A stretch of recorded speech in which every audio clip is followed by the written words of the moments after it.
chess friends, I hope you are doing well. Today, I have Garry Kasparov, who was a chess champion a few decades ago, a political activist, and an admirable and honorable chess player of all time. I played against him, and this game was very amazing because he played very tactically, but at the end of the day, the result, everyone knows, so stay tuned until the end of the video. Garry started the game with c4, the English opening, we have e5, the knight moves here to control the center, and knight to f6, followed by knight f3.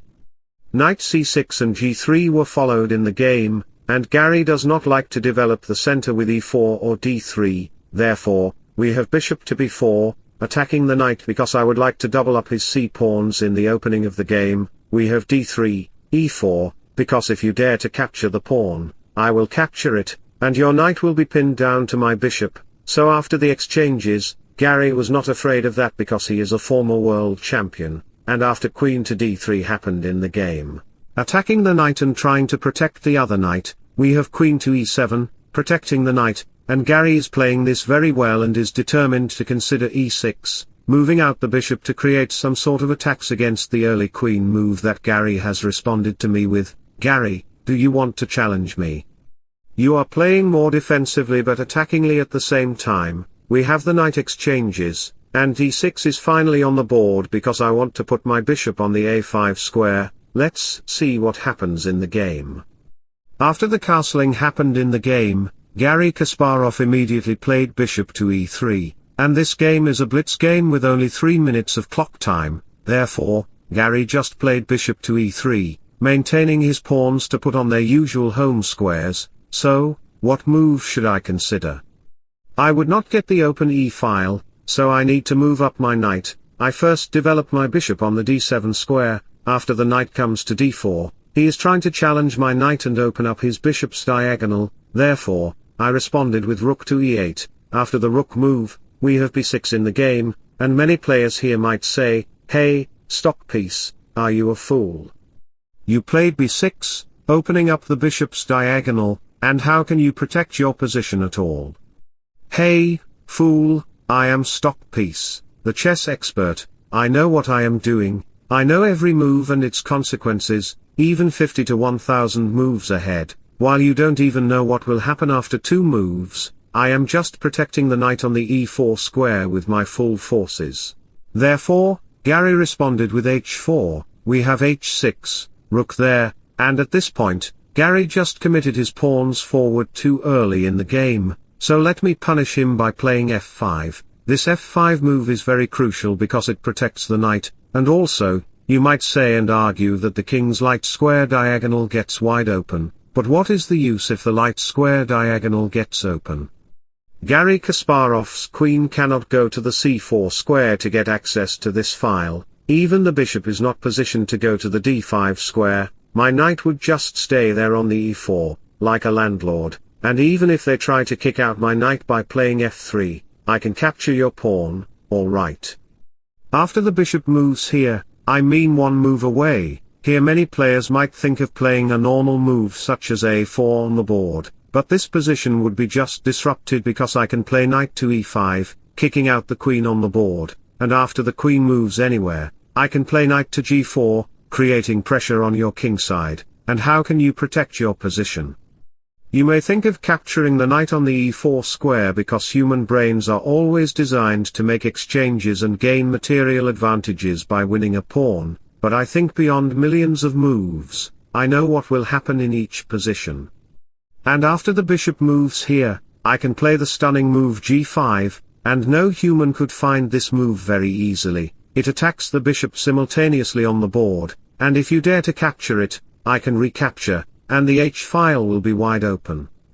And queen to h2 will be a game-changing move for me, alright. After capturing the bishop has to move back, and now I can play rook to f8, attacking the pawn with my pieces. How can you defend it? You may think of defending it by playing rook to f1, but your problems will not be solved. I can even create another problem, one more simultaneous problem, with queen to e5, and now I am attacking your h4 pawn. There is a possibility that I will open up the queen's diagonal, and the position will be just over for you, because after the exchanges, queen to h3, h2 can lead to a checkmate. The position will be just very challenging for you, alright. And there is even a possibility of opening up the h-file. The bishop can go to these squares or maneuver itself to go to b7 to get access to this diagonal, alright. So, let me share an inspirational quote in sudden with you. It's not about being perfect, it's about making progress. Every small step forward gets you closer to your goals.